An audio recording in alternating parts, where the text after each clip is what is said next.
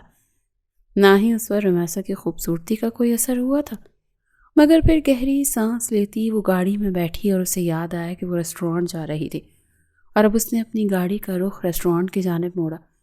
سڑک کا وہ منظر ہوا میں تحلیل ہوا تو دوبارہ اس کے بیڈ روم کا منظر ابھرا۔ رمیسا اب اپنے سارے آنسو صاف کرتی ہوئی بیڈ سے اٹھ چکی تھی، کیونکہ اب اسے احساس ہو رہا تھا کہ وہ کسی کے نکاح میں ہے، وہ کسی کی بیوی ہے۔ اب کوئی چاہ کر بھی زبردستی کسی سے بھی اس کی شادی نہیں کروا سکتا، نہ چاہتے ہوئے بھی اس کے لبوں کو ایک ہلکی سی مسکراہٹ نے چھوا۔ اس روز سڑک پر اس کی زاویار سے پہلی ملاقات ہوئی تھی، اور اس کے بعد کلب میں اس کی دوسری ملاقات زاویار سے ہوئی تھی۔ وہ اس کمرے میں ڈرگز کے نشے میں تھی جب زاویار کمرے میں داخل ہوا، اور نشے میں وہ سیدھا اس کے سینے سے جا لگی۔ شاید وہ ہوش میں ہوتی تو ایسا نہ کرتی۔ زاویار اس سے دور ہونے کی کوشش کر رہا تھا، مگر رمیسا نے اسے جکڑ رکھا تھا، اور پھر وہ دونوں اپنا بیلنس برقرار نہ رکھ سکے اور بیڈ پر گر گئے، اور تبھی پولیس وہاں آ گئی، اور جیسے ہی ٹھنڈا بالٹی بھر پانی رمیسا کے چہرے پر پڑا تو فوراً سے اس کا سارا نشہ چھو منتر ہو گیا، مگر اس میں ان دونوں کا نکاح کروا دیا گیا۔ شاید یہ رمیسا کے حق میں لیے بہتر تھا، اب وہ اس نکاح کا استعمال اپنے فائدے کے لیے کر سکتی تھی۔ اس نے پہلے کیوں نہیں سوچا؟ وہ شدید پرسکون ہو چکی تھی، اور اب سکون سے اپنے بیڈ پر لیٹی وہ سونے کی کوشش کر رہی تھی۔ ہاں، وہ بات الگ تھی کہ اس کے دونوں گال سوزش کا شکار تھے، جہاں پر ابھی تھوڑی دیر پہلے اسے دو تھپڑ پڑ چکے تھے، مگر شاید اب وہ اس بدتمیزی کی عادی ہو چکی تھی۔ باہر شہر پر رات کی تاریکی اب دن کی روشنی میں بدل رہی تھی۔ آفریدی ہاؤس پر اگلی صبح کا آغاز ہو چکا تھا۔ رمیسا نے اس وقت خوبصورت ٹراؤزر شرٹ پہن رکھا تھا۔ وہ اس پینٹ شرٹ جیسے لباس سے تو بہت زیادہ بہتر تھا۔ اس نے چھوٹے سے اسٹالر کو گلے میں مفلر سٹائل میں لے رکھا تھا، اور اپنے کچھ ضروری کپڑے اور اپنا کچھ ضروری سامان وہ پیک کر چکی تھی۔ جب اس کے کمرے کے دروازے پر دستک ہوئی اور ملازمہ کمرے میں داخل ہوئی، اسے جمشید صاحب کا پیغام دیا کہ نیچے لاؤنج میں کچھ مہمان موجود ہیں اور وہ نیچے لاؤنج میں آ کر ان سے مل لے۔ ملازمہ کی بات پر اس نے اسبات میں سر ہلاتے اسے جانے کا اشارہ دیا اور خود مسکرا دی، یعنی کہ رشتہ دیکھنے والے آ چکے تھے۔ رمیسا نے ہلکا سا میک اپ بھی کر رکھا تھا۔ خاموشی سے وہ بیگ کمرے میں ایک سائڈ پر رکھتی ہوئی کمرے سے باہر نکلی۔ سیڑھیاں اترتی وہ نیچے آئی تو جمشید آفریدی کے ساتھ ہی نتاشا بیگم بیٹھی ہوئی تھی۔ ان کے سامنے ہی 2-3 لوگ تھے، ان میں سے ایک 50 سالہ ادھیڑ عمر کا مرد بیٹھا تھا۔ رمیسا نے حیرت سے اسے دیکھا۔ اسے مرد کہنا بھی شاید کسی مرد کی توہین تھی، وہ تو بوڑھا نظر آ رہا تھا۔ وہ لاؤنج میں آئی تو بنا کسی کو سلام کیے سیدھا جمشید صاحب کو مخاطب کیا۔ آپ نے مجھے بلایا ڈیڈ؟ کوئی کام تھا؟ اس نے تیز لہجے میں پوچھا کہ جمشید آفریدی نے غصے سے اسے گھورا۔ انہیں یہ امید نہیں تھی کہ وہ ایسے مہمانوں کے سامنے بھی بدتمیزی پر اتر آئے گی، مگر نتاشا بیگم نے اس وقت سمجھداری کرتے ہوئے معاملہ ہینڈل کرنے کی کوشش کی۔ ہاں رمیسا، یہ مسٹر فرید صاحب ہیں، شہر کے امیر بزنس مینز میں ان کا شمار ہوتا ہے، اور انہوں نے تمہاری تصویر دیکھ رکھی تھی، تم انہیں بہت پسند آئی ہو اور یہ تم سے شادی کرنا چاہتے ہیں، اسی لیے ہم نے انہیں گھر انوائٹ کر لیا کہ تم ان سے آ کر مل لو۔ تم لوگ چاہو تو بات کر سکتے ہو۔ نتاشا بیگم کی بات پر اس نے حیرانی سے اس 50 سالہ بوڑھے کو دیکھا۔ یہ وہ لڑکا ہے جس سے آپ میری شادی کروانا چاہتی ہیں؟ اسے نہایت تیز لہجے میں نتاشا بیگم کو گھورتے ہوئے پوچھا، جنہوں نے مسکرا کر اس بات میں سر ہلا۔ بالکل، میں مسٹر فرید صاحب کی ہی بات کر رہی ہوں۔ تو نتاشا بیگم کی بات پر رمیسا ہنس پڑی۔ سوری ٹو سے ڈیئر اسٹیپ مدر، انہیں لڑکا کہنا بھی لڑکے کی توہین ہے۔ اتنا کہتے ہوئے جھٹکے سے اس شخص کی طرف پلٹی۔ ارے انکل، آپ کی اب آرام کرنے کی عمر ہے، آخر کی تیاری کریں آپ کے دونوں پاؤں تو قبر میں لٹکے ہوئے ہیں، اور آپ مرنے کی عمر میں شادی کی خواہشیں پال رہے ہیں، اور میں تو آپ کی پوتی کی عمر کی ہوں۔ تھوڑی سی شرم کرنی چاہیے نا آپ کو۔ اگر شادی کرنی ہی ہے تو میری اسٹیپ مدر جیسی عورت کو ڈھونڈے نا۔ ان کی بات پر جہاں فرید صاحب کا چہرہ غصے سے لال ہوا، وہیں نتاشا بیگم اور جمشید صاحب کا بھی پارا ہائی ہوا۔ شاید انہیں امید نہیں تھی کہ وہ مہمانوں سے اس قدر بدتمیزی سے بات کرے گی۔ نتاشا بیگم فوراً صوفے سے اٹھ کھڑی ہوئی۔ رمیسا، واٹ از دس بیہیویئر؟ فوراً فرید صاحب سے معافی مانگو اپنے اس رویے کی۔ وہ بنا کسی لحاظ کیے اس بار غصہ ضبط نہیں رکھ سکی اور سختی سے کہہ رہی تھی، مگر سامنے بھی رمیسا آفریدی کھڑی تھی۔ میں نے ایسی کوئی غلط بات نہیں کی ڈیئر اسٹیپ مدر کہ میں معافی مانگوں۔ خیر مجھے بہت سارے کام ہیں، میں چلتی ہوں۔ انکل آپ اللہ اللہ کرائیں، آپ شادی کرنے کے چکروں میں؟ وہ پورے دانت دکھاتی شرارتی لہجے میں کہتی سیڑھیاں چڑھتے اوپر چلی گئی۔ وہ جانتی تھی کہ اس کے جانے کے بعد 5 منٹ بھی نہیں گزرے ہوں گے جب اس کے باپ کے گیسٹ جا چکے ہوں گے اور نیچے ہی اس کا باپ اور اس کی سوتیلی ماں غصے سے لال بھبوکا ہو کر اس کی کلاس لینے کا سوچ رہے ہوں گے۔ ٹھیک 5 منٹ بعد وہ اپنا بیگ پکڑتے ہوئے سیڑھیاں اترتی نیچے آئی تو اس کی سوچ کے عین مطابق اس کا باپ غصے سے لاؤنج میں چکر کاٹ رہا تھا۔ اسے دیکھتے ہی وہ پھٹ پڑے۔ بہت ہو گئی بدتمیزیاں، میں تمہاری بدتمیزیاں اب مزید برداشت نہیں کروں گا۔ تم بتا ہی دو آخر چاہتی کیا ہو تم؟ وہ پھٹ پڑے تھے۔ رمیسا نے سکون سے آگے بڑھتے ان کے سامنے ٹیبل پر اپنا موبائل، گاڑی کی چابیاں، اپنے تمام کریڈٹ کارڈز رکھے۔ میں کچھ نہیں چاہتی، آپ کی محبت چاہتی تھی مگر اب اس کی بھی چاہت نہیں رہی۔ آپ کی دولت کا تو 1% بھی نہیں ہے، اور ابھی اور آج سے ہی میں آپ کا گھر چھوڑ کر ہمیشہ کے لیے جا رہی ہوں، کیونکہ آپ جیسا گھٹیا باپ میں نے آج تک زندگی میں نہیں دیکھا، جو اپنی عمر کے آدمی سے اپنی بیٹی کی شادی کروائے صرف دولت اور بزنس کے لیے۔ کبھی آپ مجھے پیار تو دے نہیں سکے، رحم بھی نہیں کر سکتے مجھ پر، اسی لیے مجھے اب آپ کے گھر میں رہنا ہی نہیں ہے۔ یہ گھر، یہ دولت، جائیداد، آپ اور آپ کی محبت، سب کچھ آپ کی اس بیوی اور ان کے بچوں کو ہی مبارک ہو۔ میں چلتی ہوں۔ اس کا دل اندر سے 2 دھاری تلوار سے کٹ رہا تھا، مگر وہ بظاہر ان کے سامنے سخت خول میں لپٹی ہوئی تھی۔ جمشید صاحب کا غصہ سوا نیزے پر پہنچ چکا تھا۔ بہت اچھی بات ہے، دفع ہو جاؤ میرے گھر سے۔ ویسے بھی میں تم جیسی نافرمان اولاد کو یہاں 1 منٹ بھی برداشت نہیں کروں گا۔ جب ایک ہی رات میں سڑکوں کے دھکے کھاؤ گی نا تو پھر یہی باپ اور اس کی یہی آسائشات یاد آئیں گی۔ پھر واپس یہاں مت آنا، میں تمہیں اس گھر میں داخل ہی نہیں ہونے دوں گا۔ وہ حیران تھی کہ اس کے باپ کو ابھی بھی اپنی انا، اپنا غرور ہی عزیز تھا۔ نہ چاہتے ہوئے بھی رمیسا کے لبوں کو ایک تلخ سی مسکراہٹ نے چھوا۔ فکر مت کریں، یہ نوبت کبھی نہیں آئے گی۔ میں سڑکوں پر بھوکی رہنا، بھوکی مرنا برداشت کروں گی، مگر اب کبھی بھی پلٹ کر آپ کی دہلیز پر نہیں آؤں گی۔ اور جہاں تک رہی بات اولاد کے حقوق کی، تو یہ معاملہ میں اللہ پر چھوڑتی ہوں۔ آخرت کے دن وہی میرا حساب آپ سے لیں گے۔ اتنا کہتے وہ اپنا بیگ پکڑے بنا کسی کو دیکھے خاموشی سے گھر سے باہر نکل گئی۔ تکلیف تو بہت ہوئی تھی کہ وہ اپنے باپ سے محبت کرتی تھی، مگر اس بدلے میں کبھی بھی محبت نہیں ملی، اسی لیے یہ رشتوں کی زنجیر پہلے ہی بہت کچی تھی۔ کل کوئی اور توڑ دیتا، اس سے پہلے اس نے خود ہی یہ زنجیر اپنے ہاتھوں سے توڑ دی تھی، مگر وہ جانتی تھی کہ اب اسے کہاں جانا ہے۔ ویسے بھی اللہ کی زمین بہت بڑی تھی، کم سے کم وہ اپنے اس مغرور باپ کے پاس واپس نہیں آئے گی، یہ وہ سوچ چکی تھی۔ وہ ٹیکسی سے باہر نکلی اور چہرہ اٹھا کر اتنی بڑی شاہ انٹرپرائزز کی کمپنی کو دیکھا۔ وہ جانتی تھی کہ اس کا مطلوبہ شخص یہیں پر ملے گا۔ گہری سانس لیتے ہوئے وہ اس بلڈنگ میں داخل ہوئی۔ اپنے آفس میں بیٹھے ذیشان کے ٹیبل پر پڑا ریسیور بج اٹھا۔ اس نے ریسیور اٹھا کر کان سے لگایا، ساتھ ہی اس کا دھیان سامنے کھلے لیپ ٹاپ پر تھا۔ وہ ساتھ ہی کوئی ضروری کام بھی کر رہا تھا جب اس کی سیکرٹری نے بتایا کہ سر کوئی مس رمیسا آپ سے ملنے کے لیے آئی ہیں، اور وہ کہہ رہی ہیں کہ وہ آپ کے بھائی زاویار کی منکوہ ہیں۔ اپنی پرسنل سیکرٹری کی بات سنتے ہی بورڈ پر چلتی ذیشان شاہ کی انگلیاں ساکت ہیں۔ اس نے حیرت اور بے یقینی سے آفس سے باہر نگاہ دوڑائی۔ ہاں ٹھیک ہے، اندر بھیج دو اسے۔ وہ شدید حیران ہوا تھا کہ رمیسا اس کے آفس تک آ گئی۔ سب ٹھیک تو ہو؟ کہیں پر زاویار نے کوئی الٹا سیدھا کام نہ کر دیا ہو۔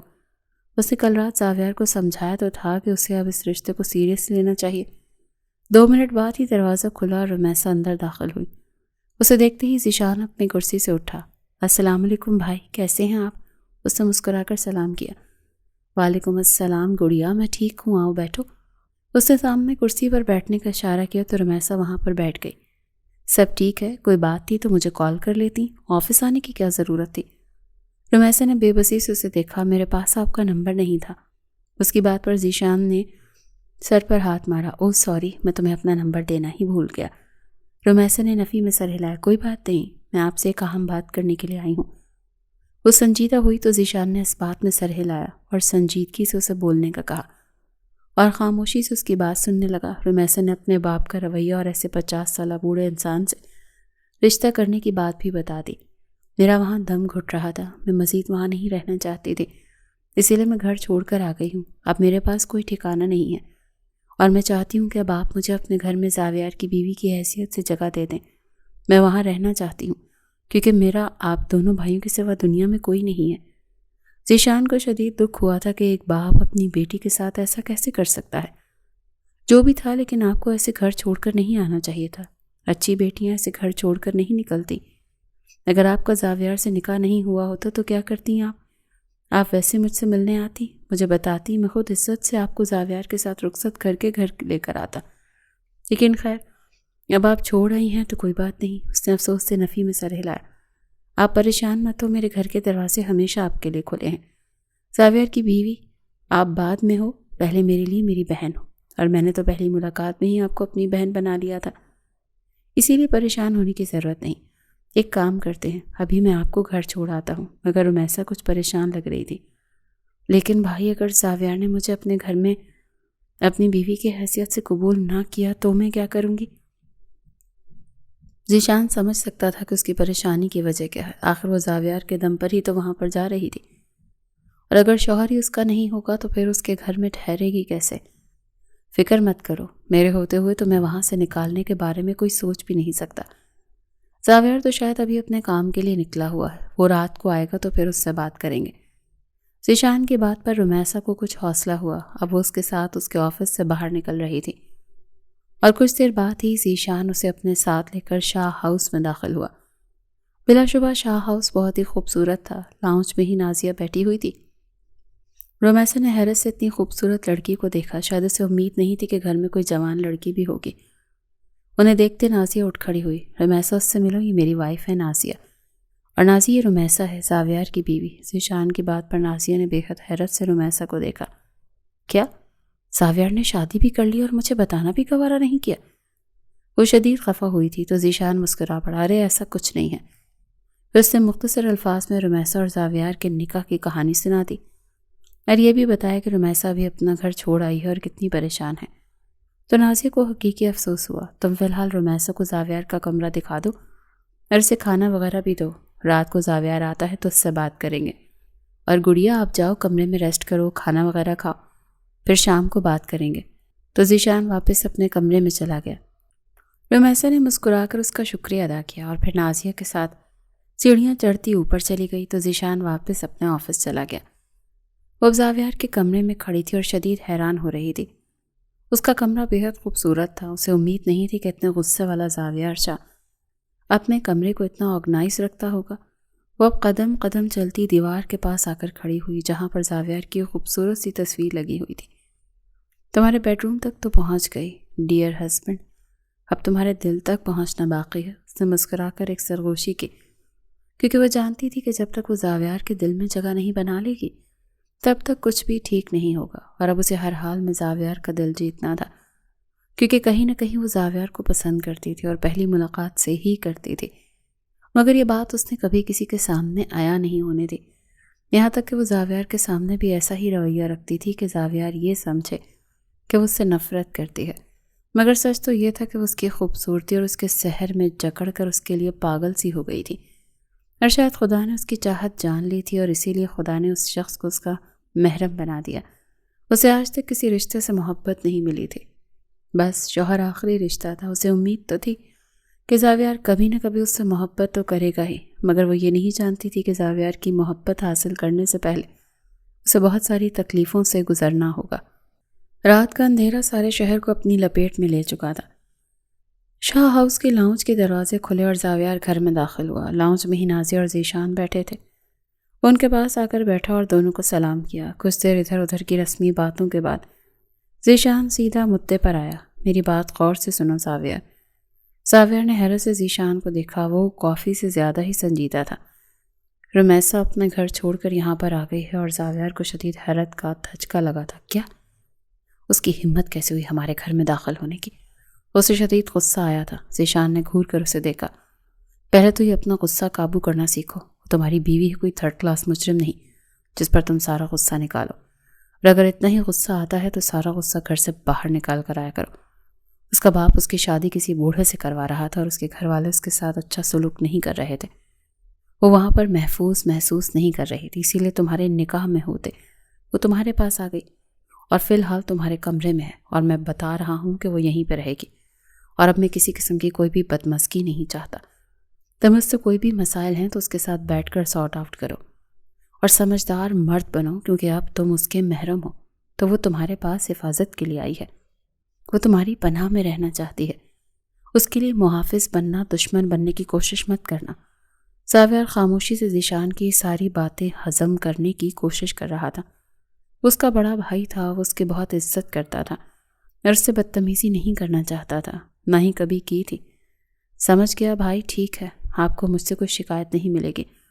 کچھ دیر بعد وہ سیڑھیاں چڑھتا وہ اپنے کمرے میں داخل ہوا تو رمیسا صوفے پر بیٹھی، کوئی کتاب کھولے اس پر جھکی ہوئی کچھ کر رہی تھی، شاید کوئی ڈرائنگ بک تھی اور اس پر وہ ڈرائنگ بنا رہی تھی، مگر اس وقت جتنا زاویار غصے میں تھا اسے کوئی پرواہ نہیں تھی کہ وہ کیا کر رہی ہے۔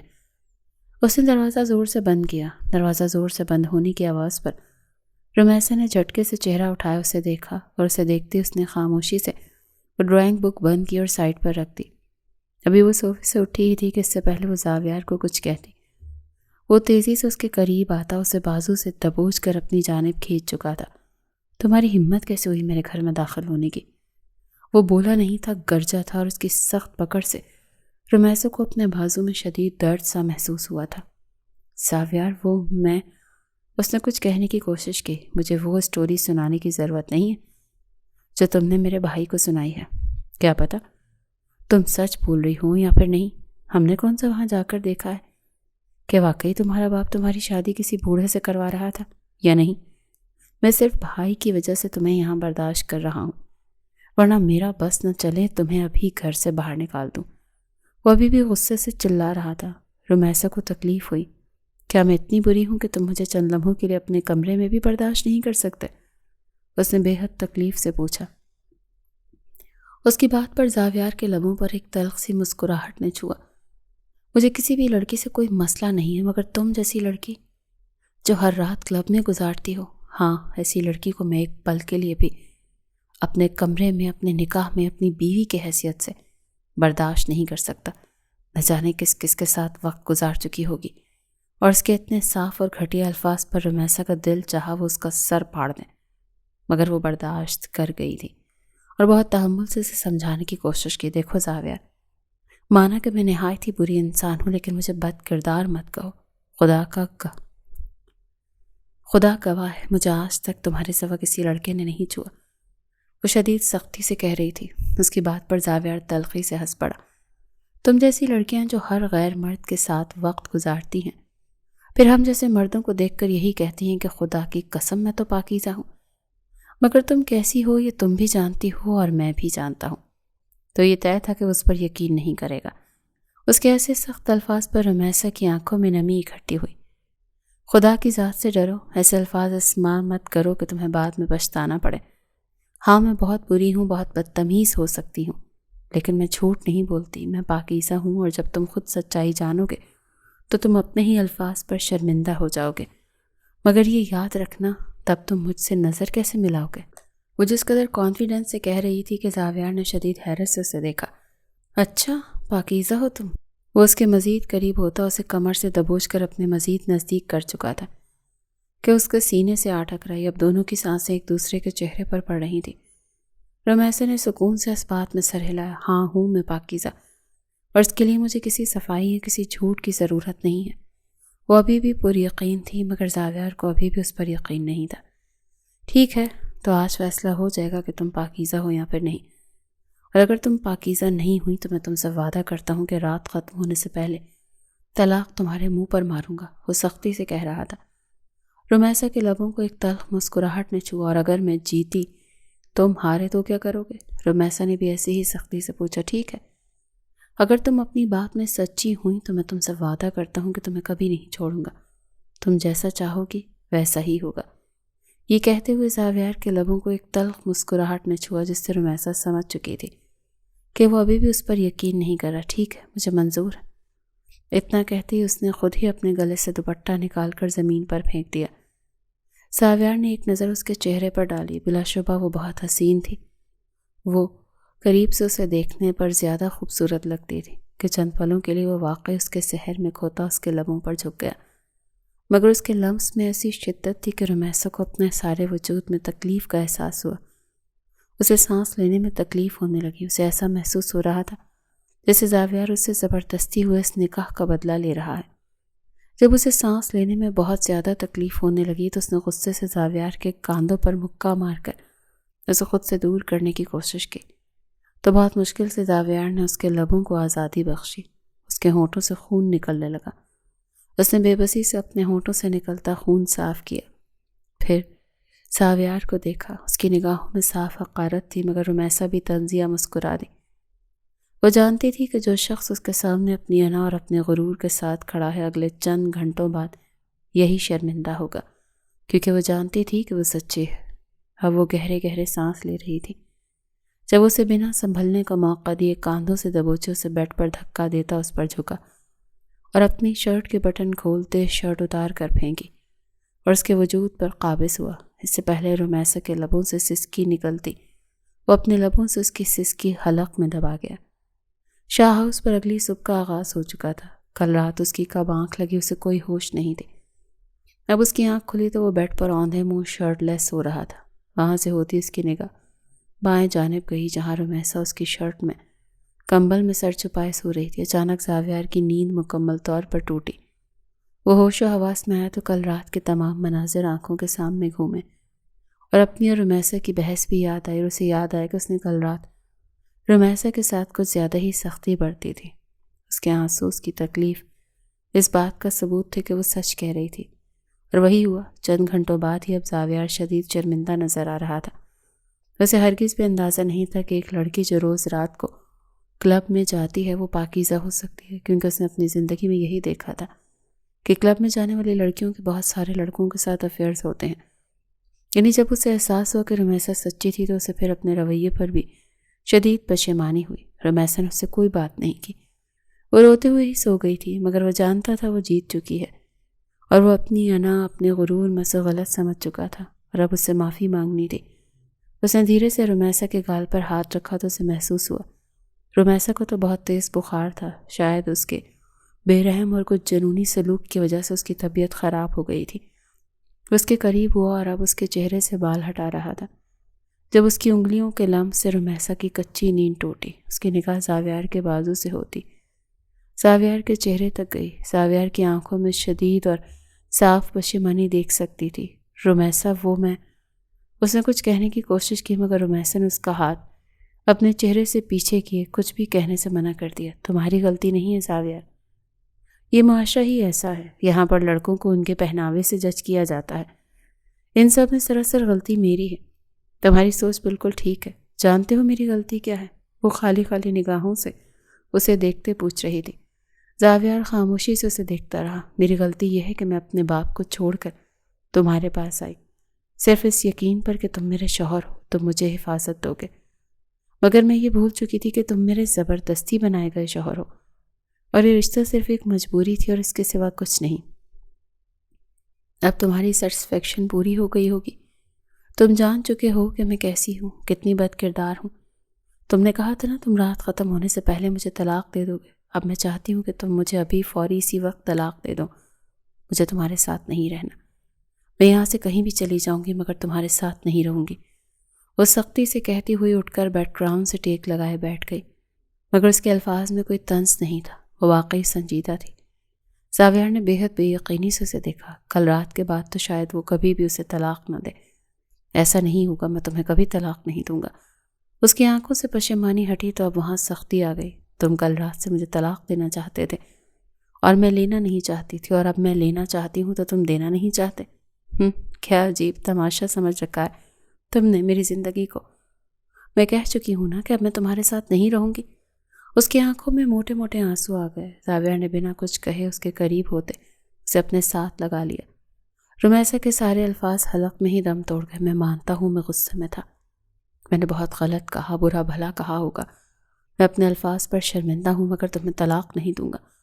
جہاں تک رہی بات کل رات کی تو میں اس کی معافی نہیں مانگ رہا، کیونکہ تم میرے نکاح میں ہو، تم اپنی مرضی سے یہاں پر آئی تھی، تو تم یہ بھی جانتی ہو کہ تم پر میرا حق ہے، میں اپنا حق لوں گا۔ ہاں میں کوئی زیادہ ہی جنونی اور روڈ ہو گیا تھا، اس کی معافی چاہتا ہوں، لیکن اب تم یہاں سے جانے کا سوچنا بھی مت، سمجھ آ گئی؟ وہ سختی سے کہتے بیڈ سے اٹھا اور واش روم میں جا کر بند ہو گیا۔ رمیسا نے غصے سے سائڈ ٹیبل پر پڑا اس کی گھڑی اٹھا کر سیدھی دیوار پر دے ماری، مگر اس کا غصہ کم ہونے کا نام نہیں لے رہا تھا۔ وہ فریش ہو کر واش روم سے باہر نکلا۔ اس سے پہلے وہ رمیسا سے کوئی بات کرتا اس کا موبائل فون بجنے لگا۔ وہ کال پر بات کرتا کمرے سے باہر نکل گیا۔ اس کے جانے کے بعد رمیسا بھی اپنا ڈریس بیگ سے نکالتی واش روم چلی گئی۔ آدھے گھنٹے بعد وہ فریش ہو کر واش روم سے باہر نکلی تو کمرہ خالی تھا۔ زاویار کا کہیں کوئی نام و نشان نہیں تھا، مگر اسے شدید بے سکونی ہو رہی تھی اور وہ جانتی تھی کہ اسے کسی چیز کی طلب ہو رہی تھی۔ وہ اپنے بیگ تک گئی اور بیگ کھول کر اپنے کچھ سامان باہر نکالا، جس میں کچھ ڈرگس اور کچھ سرنجز تھی۔ اس نے ایک سرنج میں ڈرگ انجیکٹ کیا اور صوفے پر بیٹھ کر اس نے وہ انجیکشن اپنے بازو میں گھسا دیا، اور جیسے ہی وہ انجیکشن اس کے جسم میں گیا، اس کے بے سکون اور بے چین جسم میں سکون اور قرار آ گیا۔ اتنے سالوں اپنے باپ کی بے رخی سہنے کے بعد وہ ایسے ہی آہستہ آہستہ ڈرگس کی عادی ہو گئی، اور وہاں کلب میں صرف ڈرگس لینے ہی جاتی تھی، کیونکہ وہ گھر میں ڈرگس نہیں لے سکتی تھی، اور ڈرگس لینے کے بعد وہ ساری ٹینشن سے، ساری پریشانیوں سے دور ہو جاتی تھی۔ وہ اکیلی رہ کر خود سے ہی تھک چکی تھی، اور ڈرگس لینے کے بعد اس پر چند گھنٹوں کے لیے عجیب سی بے ہوشی طاری ہو جاتی تھی، جو اسے اس دنیا اور یہاں کے ظلم سے دور لے جاتی تھی۔ زاویار کو کوئی ضروری کام کے لیے 1 گھنٹے کے لیے گھر سے باہر جانا پڑا۔ وہ جب گھر میں آیا تو اس نے نازیہ سے پوچھا کہ رمیسا نیچے ناشتے کے لیے آئی کہ نہیں۔ نازیہ نے بتایا کہ وہ نیچے نہیں آئی تو وہ ٹرے میں ناشتہ رکھتا اوپر ہی آ گیا کہ دونوں ساتھ بیٹھ کر ناشتہ کریں گے، مگر جب وہ کمرے میں داخل ہوا تو اس نے دیکھا سامنے ٹیبل پر سامان بکھرا ہوا تھا۔ رمیسا صوفے پر گرنے کے سے انداز میں بیٹھی تھی، اس کا سر ایک سائڈ پر ڈھلکا ہوا تھا، یقیناً وہ بے ہوش ہو چکی تھی۔ وہ رمیسا کے پاس آ کر بیٹھا۔ رمیسا پیار سے اس کا گال تھپ تھپایا، مگر اسے ہوش نہیں تھی، مگر پاس پڑا انجیکشن ساری کہانی بتا رہا تھا۔ اس کی آنکھوں کی سرخی تیز ہوئی، گہری سانس لیتے اس نے رمیسا کو نرمی سے اٹھایا اور اسے بیڈ پر لا کر لٹا دیا اور اس پر کمفرٹر اوڑا۔ اب وہ حیرت سے وہ ساری ڈرگز اور انجیکشنز دیکھ رہا تھا۔ اب وہ اتنا بچہ بھی نہیں تھا کہ سمجھ نہ پاتا کہ یہ سب کچھ کیا ہو رہا ہے۔ اس نے وہ سارا سامان اٹھایا اور اسے لاؤنج سے باہر پڑی باسکٹ میں ڈال پھینکا۔ اس نے وہ سارا سامان کمرے کی باسکٹ میں نہیں پھینکا، کیونکہ اگر وہ وہاں پھینکتا تو رمیسا اسے دوبارہ ڈھونڈ لیتی، اور وہ ہرگز نہیں جانتا تھا کہ وہ ڈرگس ایڈکٹ ہو گئی ہے۔ وہ اس وقت ٹیرس پر بے بسی سے چکر کاٹ رہا تھا جب ذیشان اس کے پاس آیا۔ کیا بات ہے، کچھ پریشان لگ رہی ہو؟ رمیسا بھی صبح سے کمرے سے باہر نہیں نکلی۔ تم نے ایسا کیا کہا ہے؟ ذیشان کو شاید یہ محسوس ہوا کہ دونوں کا جھگڑا ہوا ہے۔ بھائی، وہ مجھے آپ سے کچھ بات کرنی ہے۔ زاویار کو سمجھ نہیں آ رہی تھی کہ وہ کس سے اپنے دل کی بات شیئر کرے۔ ہاں کہو، کیا بات ہے؟ ذیشان نے اسے کہنے کا موقع دیا۔ اس نے خاموشی سے سب بتا دیا کہ رمیسا ڈرگس لیتی ہے، نہ جانے وہ کتنے سالوں سے یہ لے رہی ہے۔ ذیشان سمجھ گیا تھا کہ جب اسے اپنے والدین کی طرف سے محبت اور اٹریکشن نہیں ملی تو اس نے غلط لوگوں میں بیٹھنے کے بجائے ڈرگس کو اپنا ہتھیار بنا لیا۔ اس نے زاویار کے کاندھے پر ہاتھ رکھا۔ غلطیاں زندگی میں کس انسان سے نہیں ہوتی زاویار، لیکن اب وہ تمہاری بیوی ہے، تمہارے گھر میں، تمہاری پناہ میں ہے، تو تمہیں چاہیے کہ تم اس کی یہ لت چھڑواؤ، اسے اتنا اچھا ماحول دو، اسے ایسی ڈرگس کی ضرورت ہی نہ پڑے۔ وہ محبت اور پیار کی ترسی لڑکی ہے، اسے صرف محبت اور پیار چاہیے۔ تم اسے پیار دو گے تو وہ خود یہ سب کچھ چھوڑ دے گی۔ باقی اس کا اچھے ڈاکٹر سے ٹریٹمنٹ کرواؤ، وہ ٹھیک ہو جائے گی۔ کوشش کرنا دوبارہ وہ ایسی چیزوں کو ہاتھ بھی نہ لگائے۔ زاویار نے اس بات میں سر ہلایا۔ ہاں، میں نے پہلے ہی وہ سارا سامان پھینک دیا ہے۔ ذیشان اسے سمجھاتا وہ نیچے چلا گیا۔ تقریباً عصر کے وقت اسے ہوش آیا تھا۔ اس نے اپنا چکراتا سر بحال کیا اور آس پاس دیکھا تو اسے کمرے میں ہی صوفے پر زاویار بیٹھا دکھائی دیا۔ وہ کسی گہری سوچ میں ڈوبا ہوا تھا۔ رمیسا نے اٹھ کر بیٹھنے کی کوشش کی تو بیڈ پر ہوتی آہٹ سے زاویار نے اس کی طرف دیکھا۔ وہ اب بیڈ گراؤنڈ سے ٹیک لگا کر بیٹھ چکی تھی۔ زاویار اس کے پاس آ کر اس کے سامنے بیٹھا۔ رمیسا جان چکی تھی کہ اس کی ڈرگ ایڈکشن کے بارے میں جان چکا ہے، اسی لیے اب اسے شرمندگی ہو رہی تھی۔ کب سے کر رہی ہو یہ کام؟ سنجیدگی سے پوچھا۔ رمیسا خاموش رہی۔ دیکھو رمیسا، اگر تم چاہتی ہو کہ میں تمہارے ساتھ ٹھیک رہوں، ہمارا رشتہ بہتر ہو جائے، تو اب مجھے سچ بتاؤ۔ میں واقعی تم سے محبت کرنا چاہتا ہوں، لیکن مجھے پہلے سچائی جاننی ہے۔ مجھ پر بھروسہ رکھو۔ اگر تم یہاں پر سب کچھ چھوڑ کر صرف میرے لیے اس گھر میں آئی ہو تو تمہیں چاہیے کہ تم مجھ پر بھروسہ بھی رکھو۔ اس نے نرمی سے رمیسا کا ایک ہاتھ اپنے ہاتھ میں لیا۔ شاید رمیسا کو امید نہیں تھی کہ زاویار اس سے اس قدر نرمی سے بھی بات کر سکتا ہے۔ یہ زاویار کل رات والے زاویار سے بہت الگ تھا۔ اس کی نرمی پر رمیسا نے سب بتا دیا، اپنی زندگی کی ہر بات، یہ بھی کہ وہ کیسا محسوس کرتی تھی۔ اسے رشتوں کی ضرورت تھی مگر کوئی بھی اس کے پاس نہیں تھا، اسی لیے اس نے ڈرگ ایڈکٹنگ شروع کر دی۔ وہ رو رہی تھی۔ مجھے کبھی کسی نے محبت نہیں دی، نہ میرے باپ نے، نہ بہن بھائیوں نے، ماں تو خیر میری پہلے ہی مر گئی تھی، دوست بھی صرف اسٹیٹس کی وجہ سے بنے تھے، لیکن جب میں نے تمہیں پہلی بار دیکھا تو مجھے تم سے محبت ہو گئی۔ میں نہیں جانتی تھی ہمارا نکاح ان حالات میں ہو جائے گا، مگر میں تمہیں دل سے اپنا شوہر مانا تھا، اور میں ان لوگوں کے ظلم سے تھک گئی تھی۔ وہ لوگ مجھے ذہنی ٹارچر کر رہے تھے، اسی لیے میں تمہارے پاس آ گئی، لیکن مجھے کوئی محبت دینا ہی نہیں چاہتا۔ کیا میری زندگی میں کوئی ایک رشتہ بھی ایسا نہیں جو مجھ سے محبت کرے؟ کیا میں اپنے شوہر کا پیار بھی ڈیزرو نہیں کرتی؟ کیا میں اتنی بری ہوں؟ وہ بھیگی آنکھیں اٹھائے اسے دیکھتے ہوئے پوچھ رہی تھی کہ زاویار کو شدید شرمندگی کا احساس ہوا۔ اس نے بنا کچھ کہے رمیسا کو نرمی سے اپنے ساتھ لگایا۔ وہ اس کے سینے پر سر رکھے کھل کر روئی تھی۔ اسے اپنے مضبوط حصار میں لیتا اس کا سر اور بال سہلا رہا تھا۔ جب وہ رو رو کر تھک گئی تو زاویار کی آواز اس کے کانوں میں گونجی، تم آج کے بعد کبھی بھی ڈرگس ایڈکٹنگ نہیں کرو گی۔ تمہیں جب بھی لگے کہ تمہیں نشے کی طلب ہو رہی ہے تو مجھے فوراً فون کرو گی۔ میں کہیں بھی ہوں، گھر میں، گھر سے باہر، میں فوراً واپس تمہارے پاس آ جاؤں گا، اور میں تم سے وعدہ کرتا ہوں کہ میرا ساتھ جب بھی تمہارے ساتھ ہوگا تمہیں کسی بھی نشے کی ضرورت نہیں پڑے گی، لیکن مجھ سے وعدہ کرو کہ تم میرے ساتھ ڈاکٹر کے پاس جاؤ گے، باقاعدگی سے اپنا علاج کرواؤ گے۔ وہ شدید سنجیدہ تھا، مگر اس کے لہجے میں اب رمیسا کے لیے گہری فکر تھی۔ رمیسا نے اس کے ہاتھ پر اپنا ہاتھ رکھ دیا۔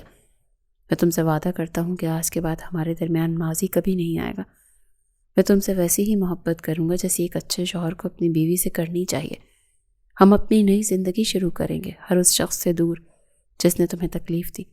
اور زاویار کی الفاظ ہی کافی تھے کہ رمیسا کے سینے میں ٹھنڈک اتر گئی تھی۔ اسے ہرگز بھی یہ امید نہیں تھی کہ رمیسا نے ایسی تکلیفیں برداشت کی ہوں گی، کہ تکلیفوں سے مراد صرف غربت جھیلنا نہیں ہوتی۔ وہ ذہنی طور پر ڈسٹرب رہی اور اسے تنہائی نے ایسا بنا دیا تھا، اسی لیے وہ فیصلہ کر چکا تھا کہ وہ اسے اب تنہا نہیں رہنے دے گا۔ ویسے بھی جیسا اس نے رمیسا کو سمجھا تھا وہ ویسی نہیں نکلی تھی۔ وہ ہر مقام پر زاویار کو غلط ثابت کرتی رہی، اور اب وہ خود سے وعدہ کر رہا تھا کہ وہ اچھا شوہر بنے گا، کیونکہ شاید خدا نے اس کے ذریعے ہی رمیسا کی زندگی سنوارنی تھی۔ وہ بے بسی سے کمرے میں چکر کاٹ رہی تھی۔ اسے شدید بے چینی ہو رہی تھی، اسے انجیکشن کی شدید طلب ہو رہی تھی، مگر اس کے پاس اب کوئی بھی ڈرگ کا سامان نہیں تھا۔ اس کا دل چاہا اپنے بال نوچ ڈالے۔ وہ اپنی سوچوں میں الجھی ہوئی تھی جب کمرے کا دروازہ کھلا اور زاویار کمرے میں داخل ہوا۔ رمیسا کو اس گھر میں آئے 1 مہینہ ہو چکا تھا، اور اس 1 مہینے میں وہ نازیہ سے کافی گھل مل گئی تھی، اور وہ اپنا پراپر علاج بھی کروا رہی تھی، مگر پھر بھی کبھی کبھی اسے انزائٹی اٹیک آنے لگتے تھے۔ زاویار نے اسے بے چین دیکھا تو اس کے قریب آیا۔ زاویار کو دیکھتے وہ فوراً تیز قدموں سے چلتی اس کے قریب آتی اس کے سینے سے جا لگی۔ زاویار نے اس کے گرد حصار مضبوط کیے، اس کے ماتھے پر لب رکھے۔ کیا ہوا، ٹھیک ہو تم؟ نرمی سے پوچھا۔ رمیسا نے بھیگی آنکھیں اٹھائے اسے دیکھا۔ اچھا وہ تم آ گئے، تم نہیں تھے تو مجھے بہت بے چینی ہو رہی تھی، دل چاہ رہا تھا ڈرگ انجیکٹ کروں۔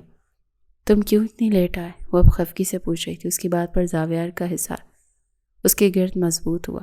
کاموں میں الجھ گیا تھا، مگر میں نے تمہیں کتنی بار کہا ہے جب بھی ایسا محسوس ہو فوراً مجھے فون کیا کرو۔ فون کیوں نہیں کیا مجھے؟ وہ اب کچھ مصنوعی خفگی سے پوچھ رہا تھا۔ اس نے رمیسا کو چند دنوں پہلے ہی نیا موبائل فون لا کر دیا تھا، کیونکہ وہ اپنا موبائل اپنے باپ کے گھر پر ہی چھوڑ آئی تھی۔ میں تمہیں پریشان نہیں کرنا چاہتی تھی، وہ اب اس کے سینے میں منہ چھپائے بے چارگی سے بتا رہی تھی۔ تو زاویار نے نفی میں سر ہلایا۔ اس کی بیوی کا کچھ نہیں ہو سکتا تھا، وہ پہلے سے کافی بہتر ہو گئی تھی، ان کا رشتہ بھی بہت بہتر ہو گیا تھا۔ وہ روز رات کو اسے اپنے ساتھ گھر سے باہر لے کر جاتا، دونوں روز رات اچھا وقت گزارتے۔ اور ابھی کل رات ہی تو وہ لوگ باہر ڈنر کے لیے گئے تھے جب ان دونوں کے سامنے جمشید صاحب اور نتاشا بیگم آئے، مگر رمیسا نے ان لوگوں سے بات کرنے کی بھی کوشش نہیں کی۔ خاموشی سے زاویار کا ہاتھ پکڑ کر وہ ان کے سامنے سے گزر گئے۔ اسے ایسا باپ نہیں چاہیے تھا جسے اپنی بیٹی کی پرواہ ہی نہ ہو۔ زاویار بھی اس کے ساتھ بہت اچھا ہو گیا تھا۔ ان کے درمیان ماضی کی کوئی بھی تلخی نہیں رہی، جبکہ نازیہ اور اس کی دوستی بہت اچھی ہو گئی تھی۔ وہ بالکل بہنوں کی طرح گھر میں رہتی تھی، اور اب تو رمیسا نازیہ سے سارے کام سیکھنا شروع کر چکی تھی تاکہ وہ بیزی رہے اور اچھی ہاؤس وائف بن سکے، جبکہ وہ حیران ہوتی تھی کہ نازیہ جیسی لڑکیاں بھی اس دنیا میں موجود ہیں۔ ایک طرف نازیہ تھی جو ایک امیر شخص کے آفس میں کام کرتی تھی اور غریب خاندان سے تھی، اور اس کے باس نے خود اس سے نکاح کا پیغام دیا اور اس سے نکاح کیا، اور اس نے ذیشان سے شادی کرنے کے بعد اس کے گھر کو سنوار دیا، اس کے بھائی کو اپنا بھائی سمجھا۔ جبکہ دوسری طرف نتاشا بیگم جیسی عورتیں ہوتی ہیں جو اپنے امیر باس کو دیکھ کر اسے اپنی محبت کے جال میں پھانس کر ان سے نکاح کر کے انہیں اپنے پیچھے ایسے لٹو لگا لیں گی کہ جمشید صاحب جیسے لوگ اپنی ہی خونی رشتوں کو بھول جائیں، جیسے وہ اپنی بیٹی سے غافل ہو گئے۔ امیری یا غریبی کا فرق نہیں ہوتا، سوچ صرف انسان کی ذہنیت کی ہوتی ہے۔ نازیہ نے ثابت کیا تھا کہ اچھی لڑکیاں بھی اس دنیا میں موجود ہیں، جبکہ زاویار نے یہ ثابت کیا تھا کہ اگر آپ کے پاس اچھے رشتے ہیں اور وہ آپ سے محبت کرتے ہیں تو پھر آپ کو کسی بھی نشے کی ضرورت نہیں رہتی۔ نشے کی بے چینی ختم کرنے کے لیے حصار یار ہی کافی ہے، وہ جو محفوظ اور مضبوط حصار ہے۔